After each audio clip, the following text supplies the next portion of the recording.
Hey my friends, welcome back to my channel and welcome if you're new. My name's Melissa and I was getting my kitchen decorated for Christmas, and while I was in this area I felt like something was missing. So I decided that I needed to craft something that would go along with this area, and I think that you are really going to like how it turned out. So I'm going to take you along with me, show you what I crafted. I think you're going to love it. So let's go ahead and get to crafting.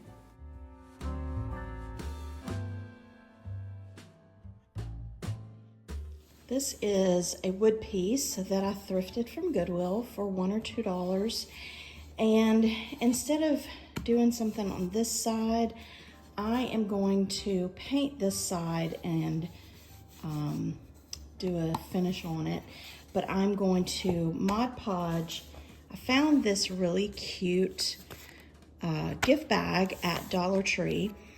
So I'm going to Mod Podge this onto this side. So I'm going to cut around this side. I'm not sure that the whole entire thing is going to fit onto this. Some of it may kind of run off a little bit, but that's fine. But I'm going to cut around the edges, and then I'm going to take the Mod Podge and put it on this and then place it where I want it.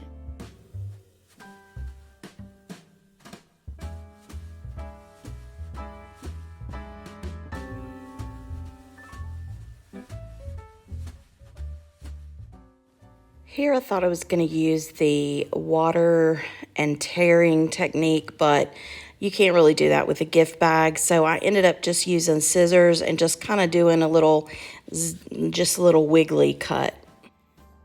Now, since this is not tall enough, I'm going to have to paint some of this. I'm going to have to paint this red.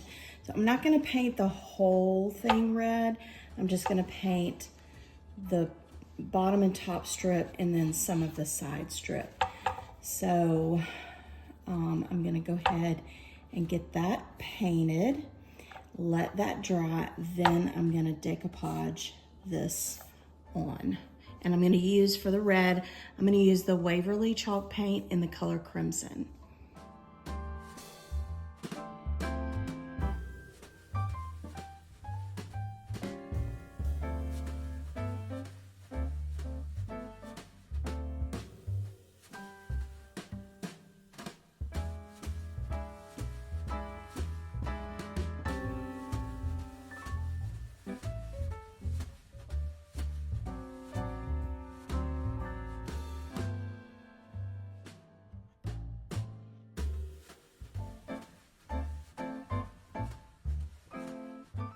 I started putting the Mod Podge on the back of the gift bag, but it started curling up, so I just went ahead and laid that portion of the bag on the wood piece and then finished Mod Podging it down.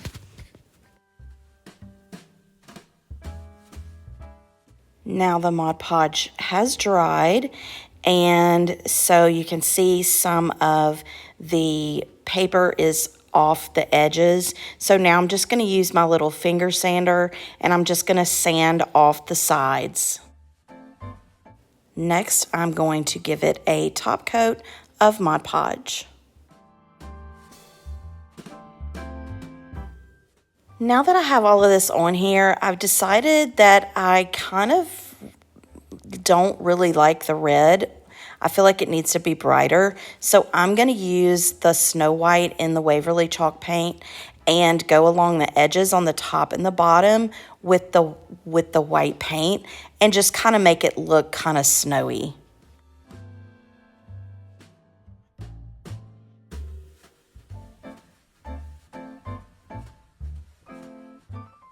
For the second coat, I wanted you to see up close.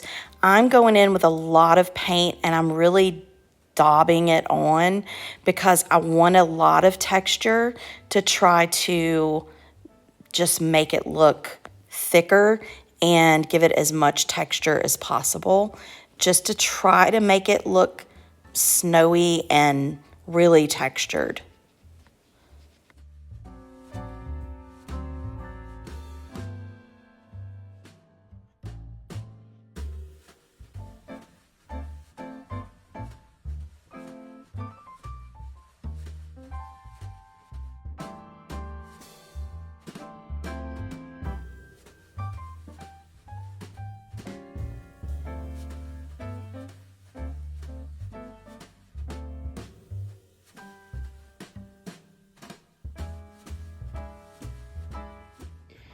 Now I'm gonna use some of this Snow Tex around some of the bottom area and just around some of the sides and maybe some around this bottom area, just to give it kind of a snowdrift kind of effect. And I'm going to use two different brushes, one for kind of the smaller areas and the larger one for kind of the larger areas. The Snow Tex is pretty easy to work with. You just scoop it out of the container, and when I'm using the small brush, you can get into the smaller areas. And basically what I'm doing is I'm just using the little brush to just kind of put it into place where I just kind of want it to look like the little snowdrift has kind of, gathered on the side of, like if this were, the storefront of a bakery. And you can just put it exactly where you want it, and it doesn't dry like paint does. So it does take a little bit longer for it to dry, and it does kind of leave, if like I got some on the front of it, of the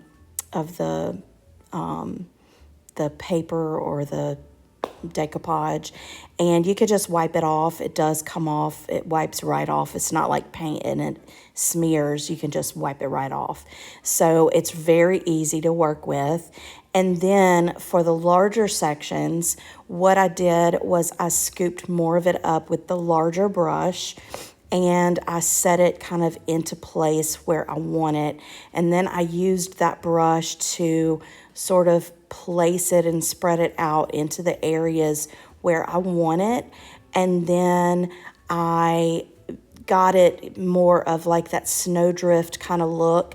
And then I worked the brush downward, and I worked it to where it kind of blended in with the paint, so there's not a definitive line between the Snow Tex and the paint, so you can't really tell where the Snow Tex ends and where it begins, if that makes sense. It kind of blends in really good. So that's the good thing about working with the Snow Tex. You can blend it in and work with it and get it to kind of the texture and the finish that you want it to be.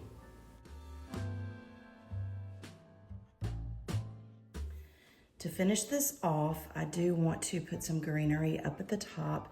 So I have some various greenery pieces, and I'm just gonna hot glue them to the top. And I'm gonna put a bow, and then I have a little kind of peppermint ornament that I'm gonna add to it. And just whatever I do to one side, I'm gonna do that to the other. And since I have the holes that I didn't fill in, this will cover that. So I'm just gonna get all of this put in, and this project will be complete.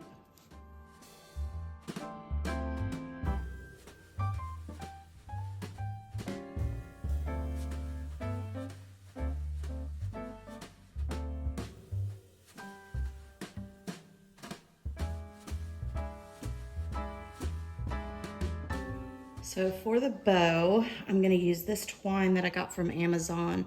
I'll put a link to it in the description box. And I'm also gonna use this little ornament that I got from a pack of a bunch from, I'm pretty sure it was Walmart, and it came with this string, which is the same twine. So basically what I'm just gonna do is I'm gonna wrap around. I want it to be not too big, but I want it to be pretty substantial. So I'm just gonna wrap it around my fingers just a bunch of times. It's almost gonna kind of be like a little poof. And I'm gonna cut it.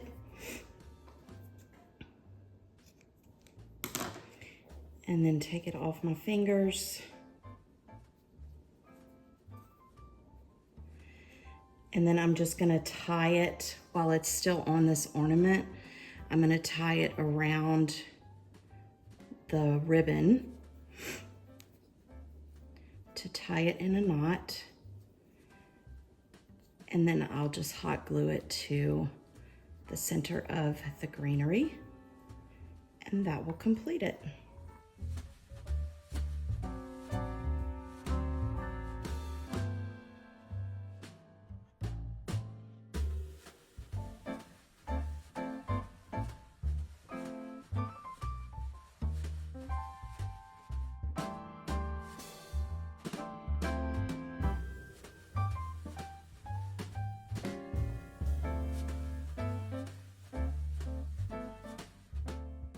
Before I show you the final reveal, I would like to share a Bible verse with you. And this Bible verse comes from Matthew chapter 11, verse 28. And these are actually the words of Jesus. And he says, "Come to me, all who are weary and burdened, and I will give you rest." I hope that this is a blessing to you today. If you're weary and burdened, know that if you come to him, he will give you the rest you need. And here is the final reveal of the project that I made. And it's funny because I didn't even really need to paint the piece to begin with. But that's the thing about crafting. Sometimes your vision changes, from start to finish, but that's okay. I think it turned out really cute, and I think it's a perfect addition to this little area of my kitchen, considering that it's where my mixer is. And so, yeah, I think it's a perfect addition for this area. Now, coming up in a few days, I'm going to be posting a video of a whole house tour of my house decorated for Christmas. So if you're not subscribed to my channel, then I would love it if you would go ahead and click that subscribe button now, and make sure that you click that notification bell so you don't miss any of my videos when they go live. And if you like thrifting and crafting, then make sure that you become a part of my YouTube family. And if you want to see some of the other awesome videos that I have done this holiday season, then make sure you check out the boxes that you see on the screen right now. And make sure to give this video a big thumbs up, and I'll see you next time. Bye.